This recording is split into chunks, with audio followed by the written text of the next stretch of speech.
Hey viewers, you're watching The Savera and I'm Vidhi Joshi. A formidable assembly of 272 eminent citizens comprising 16 judges, 123 retired bureaucrats including 14 ambassadors and 133 retired officers of the armed forces has come together in order to raise a collective voice of concern over what they described as an unprecedented assault on India's constitutional institutions. In an open letter titled Assault on National Constitution Authorities, these senior members of civil society articulate their alarm at what they perceive as a systematic effort in order to undermine the very foundations of Indian democracy. They warn that the nation's democratic ethos is not threatened by force or violence, but by a growing tide of venomous rhetoric directed at its most vital institutions. The letter reflects a deep unease at the conduct of certain political leaders who, rather than engaging in constructive policy debate, have resorted to provocative and unsubstantiated accusations in pursuit of political theatre. The signatories recall a troubling pattern of attacks that begin with efforts to question the valor and accomplishments of the Indian armed forces, extended to casting doubts on the fairness and impartiality of the judiciary, and moved on to challenge Parliament and its constitutional functionaries.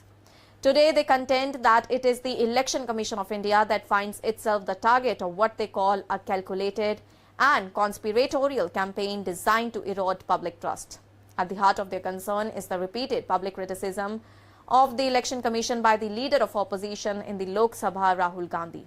The letter highlights his claim that he possesses open and shut proof of vote theft, and his alarming assertion that his findings are akin to an atom bomb, which when it detonates will leave the Election Commission with no place to hide. He has further warned that no one involved in this alleged exercise from top to bottom will be spared, and has gone so far as to label the Commission's action as treasonous. The signatories note that he has even threatened to pursue members of the Commission after their retirement.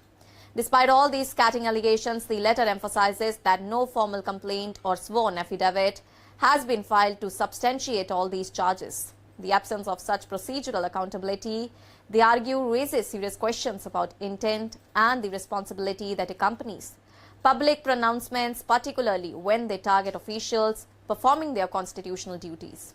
Through this united statement, the 272 citizens drawn from the highest echelons of the judiciary, bureaucracy, diplomatic service and armed forces issued a solemn appeal to safeguard the integrity, impartiality and dignity of India's constitutional institutions. The letter stands as both a stern rebuke of unverified political rhetoric and a compelling reminder that the preservation of democratic norms depends on the respect and protection of the institutions that sustain them. That's all for now. Stay tuned to The Savera for more updates. Do like, comment and subscribe to the channel.